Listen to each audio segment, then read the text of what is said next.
Board परीक्षा 2024 के महत्वपूर्ण क्वेश्चनों की सीरीज में अब हम स्टार्ट करने वाले हैं अध्याय नंबर 13, जिसका नाम है नाभिक। तो नाभिक वाले चैप्टर में से किस तरीके के प्रश्न पूछे जाएंगे वो आपको इस वीडियो में पता लग जाएगा। तो इस वीडियो को पूरा देखें और अगर आपको अच्छा लगे तो अपने दोस्तों के साथ शेयर करें। देखते हैं क्वेश्चन नंबर 1। एक परमाणु द्रव्यमान मात्रक के समतुल्य ऊर्जा कितनी होती है? तो ये क्वेश्चन आपने 12वें चैप्टर में भी पढ़ लिया है। तो एक परमाणु द्रव्यमान मात्रक के समतुल्य ऊर्जा 931.5 मिलियन इलेक्ट्रॉन वोल्ट होती है। तो यहाँ पे कुछ और जो है क्वेश्चन अपन तैयार कर लेते हैं। जैसे कि परमाणु द्रव्यमान मात्रक जो होता है उसका मान किलोग्राम में कितना होता है? तो परमाणु द्रव्यमान मात्रक का जो मान होता है किलोग्राम में वो होता है 1.66053 गुणा 10⁻⁻27 किलोग्राम। और इसके समतुल्य ऊर्जा जो होती है आइंस्टीन के द्रव्यमान ऊर्जा संबंध से दी जाती है, और ये आइंस्टीन का द्रव्यमान ऊर्जा संबंध है E = mc²। तो यहाँ पे m का मान अपन किलोग्राम में लिखेंगे, c का मान 3 × 10⁸ होता है। इसका वर्क करेंगे तो इसको हल करने पर 931.5 मिलियन इलेक्ट्रॉन वोल्ट ही आता है। तो एक परमाणु द्रव्यमान मात्रक के समतुल्य ऊर्जा 931.5 मिलियन इलेक्ट्रॉन वोल्ट होती है। इसके बाद है नाभिक जिंक, जिसका परमाणु क्रमांक 23 और परमाणु द्रव्यमान 64 है, की त्रिज्या लगभग फर्मीमीटर में बतानी है। फर्मीमीटर में बतानी है। तो देखिए नाभिक की त्रिज्या का जो सूत्र होता है वो होता है R = R0 A⁻⁴ R = R0 A⁻⁴ और जो R0 होता है उसका मान आपको याद कर लेना है 1.2 × 10⁻15 मीटर। 1.2 × 10⁻15 मीटर। अब आप इस प्रश्न से देखेंगे कि आपको द्रव्यमान संख्या कितनी दे रखी है। तो द्रव्यमान संख्या दे रखी है 64 यानी 64 दे रखी है। 64 दे रखी है। R0 का मान हमें पता लग ही गया। तो ये R0 का मान है, ये द्रव्यमान संख्या 64 है। तो ये 64 हमने लिखी और इसके ऊपर घात हमने 1/3 लगा दी। अब देखिए 64 को हम क्यूब में कितना लिख सकते हैं? 64 को हम क्यूब में 4⁻3 लिख सकते हैं, क्योंकि 4 × 4 × 4 64 होते हैं। तो 4⁻3 लिखेंगे, इसके ऊपर घात कितनी है? 1/3। तो इस 3 से ये 3 कट जाएगा तो केवल क्या बचेगा? 4। अब 1.2 × 10⁻15 से 4 का गुणा करेंगे तो हमारे पास मान आएगा 4.8 × 10⁻15 मीटर। और इसको अपन फर्मी में कन्वर्ट करेंगे तो ये फर्मी में हो जाएगा 4.8 फर्मी, क्योंकि हम जानते हैं कि एक फर्मी बराबर जो होता है वो 10⁻15 मीटर होता है। ठीक है। इसके बाद है नेक्स्ट, किसी नाभिक में प्रति न्यूक्लियन बंधन ऊर्जा दर्शाती है। तो नाभिक में प्रति न्यूक्लियन बंधन ऊर्जा जो होती है वो उसके स्थायित्व को दर्शाती है, क्योंकि प्रति न्यूक्लियन बंधन जो ऊर्जा होती है वो स्थायित्व के नाभिक के स्थायित्व के समानुपाती होती है, तो उसके स्थायित्व को दर्शाती है। अगर ईबीएन का मान अधिक होगा तो नाभिक जो अधिक स्थायी होगा। फिर है इसके बाद, किसी तारे में ऊर्जा उत्पत्ति का मुख्य कारण होता है। तो किसी तारे में ऊर्जा की उत्पत्ति का मुख्य कारण होता है हल्के नाभिकों का संलयन होना। हल्के नाभिक जो संलयन होते हैं तब जाकर तारों में ऊर्जा की उत्पत्ति होती है। फिर है, द्रव्यमान संख्या में वृद्धि होने पर नाभिक से संबंधित कौन सी राशि परिवर्तित नहीं होती है? अगर द्रव्यमान संख्या को अपन बढ़ाते हैं तो नाभिक से संबंधित कौन सी राशि में परिवर्तन नहीं होता है? तो आप लोगों को पता होना चाहिए कि हम नाभिकों का घनत्व निकालते हैं तो नाभिकों का घनत्व का जो अनुपात आता है वो 1:1 आता है। तो इसका मतलब है कि घनत्व नहीं बदलता है। फिर भी मैं आपको इसको डिटेल से समझा देता हूँ कि कैसे। आयतन का सूत्र होता है 4/3 πr³। R नाभिक की त्रिज्या है तो नाभिक की त्रिज्या का सूत्र ये होता है।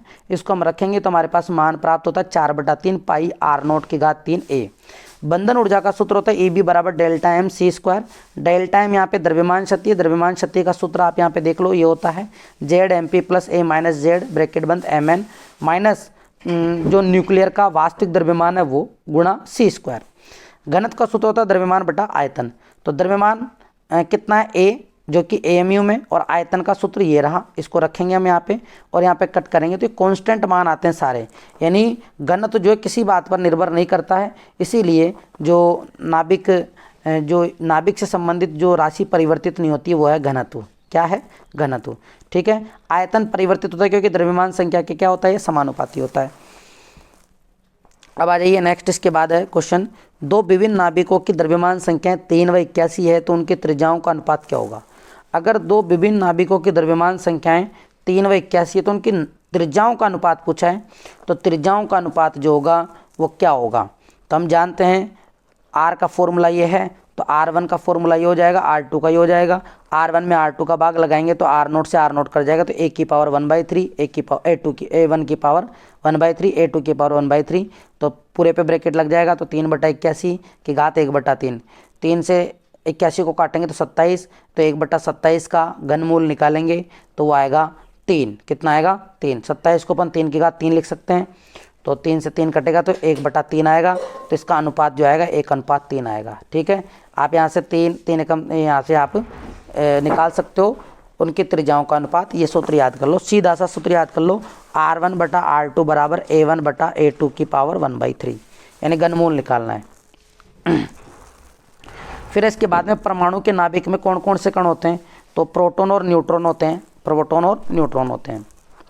फिर है न्यूट्रॉन की खोज किसने करी थी? न्यूट्रॉन की खोज जेम्स चैडविक ने करी थी, और न्यूट्रॉन की खोज के लिए उसने बेरियम के ऊपर अल्फा कण की बौछार करवाई थी, तब जाकर न्यूट्रॉन की खोज हुई थी। तो ये इसका समीकरण भी है।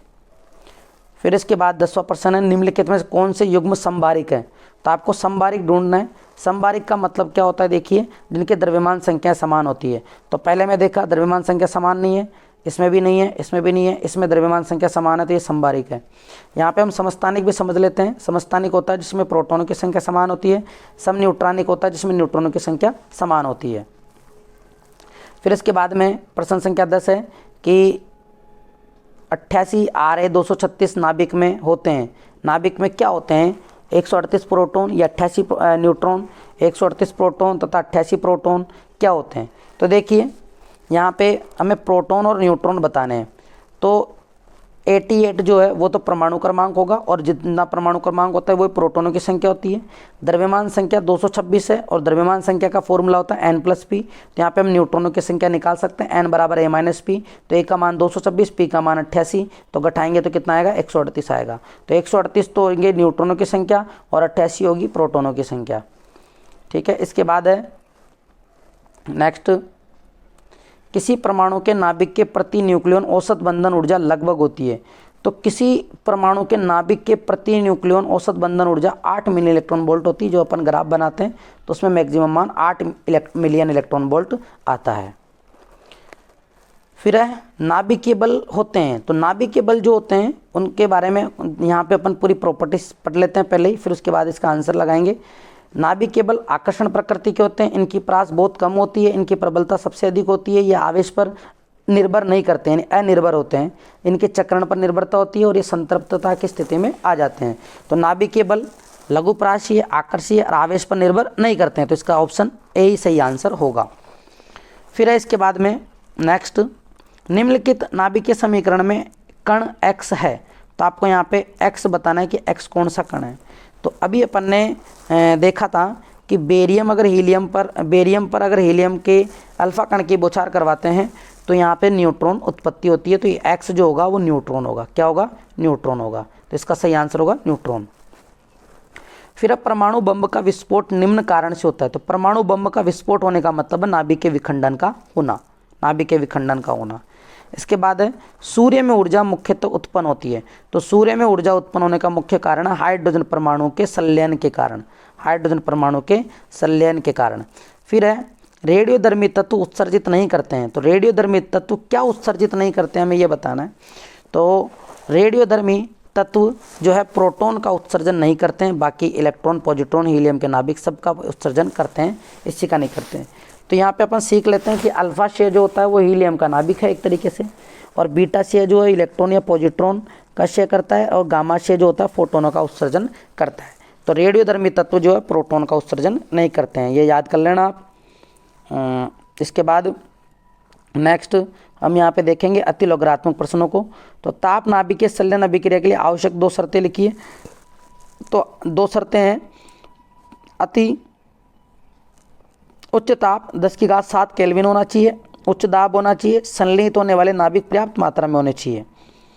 इसके बाद है नेक्स्ट, किसी नाभिक की त्रिज्या r व द्रव्यमान संख्या a में संबंध लिखिए। तो ये संबंध अपन ने पहले पढ़ लिया, r बराबर r0 a की पावर 1/3।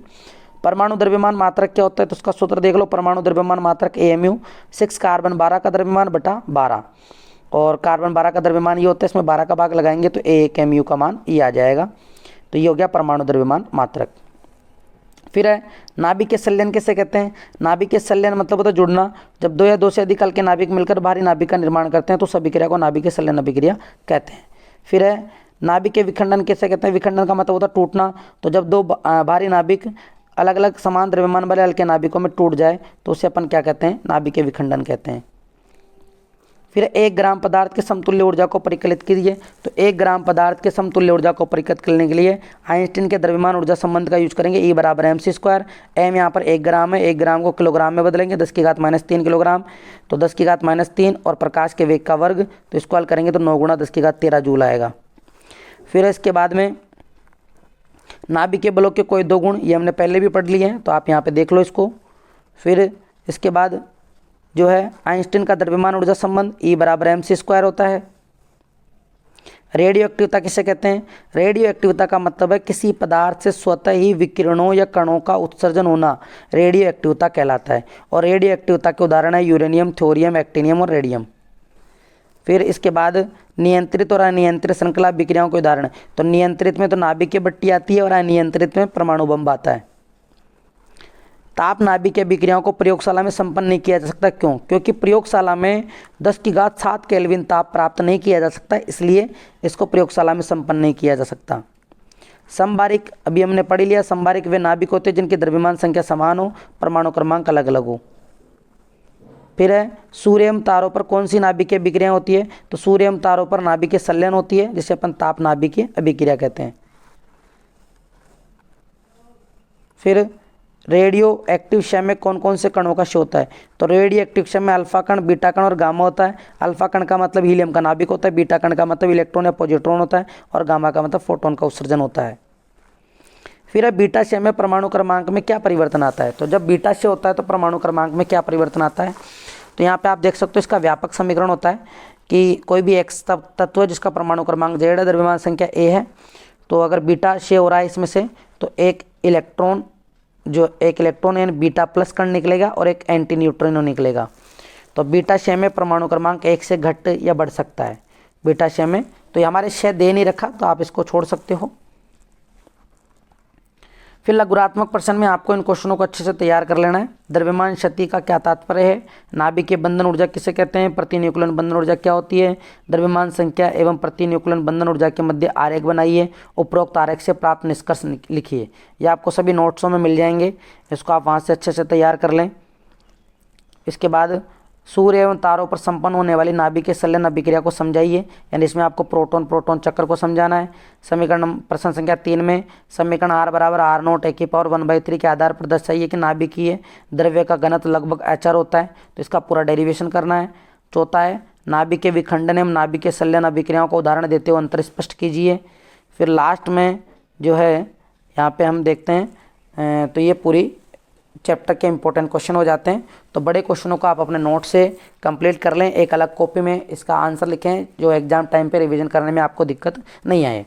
तो इस तरीके से हमने जो है चैप्टर नंबर 13 के इंपॉर्टेंट क्वेश्चंस कंप्लीट कर लिए हैं। अब हम लास्ट चैप्टर 14 का करेंगे और इसके बाद में फिर हम जो है जो अभी राज्य स्कूल शिक्षा परिषद के द्वारा जो PDF दी गई है उसको भी हम हल करेंगे इसी चैनल के ऊपर। तो ज़्यादा से ज़्यादा इस वीडियो को शेयर करें और वीडियो को लाइक करें, कमेंट करें। अगर आपने चैनल को सब्सक्राइब नहीं किया तो प्लीज़ सब्सक्राइब करें। और इसके अलावा आपको जो है ये PDF के अलावा आपको शेखावटी मिशन के क्वेश्चंस भी आपको तैयार करने हैं। शेखावटी मिशन और इम्पोर्टेंट फॉर्मूला बेस्ड न्यूमेरिकल आपको तैयार करने हैं। इस तरीके से आप अपने बोर्ड एग्जाम में, फिजिक्स के एग्ज़ाम में अच्छे नंबर ला सकते हो। जैसे जैसे आपको बताया जा रहा है वैसे वैसे आप पढ़ते जाओ। उम्मीद है आपके बोर्ड एग्जाम में अच्छे नंबर आएंगे। तो best of luck. Thank you. जय हिंद, जय भारत।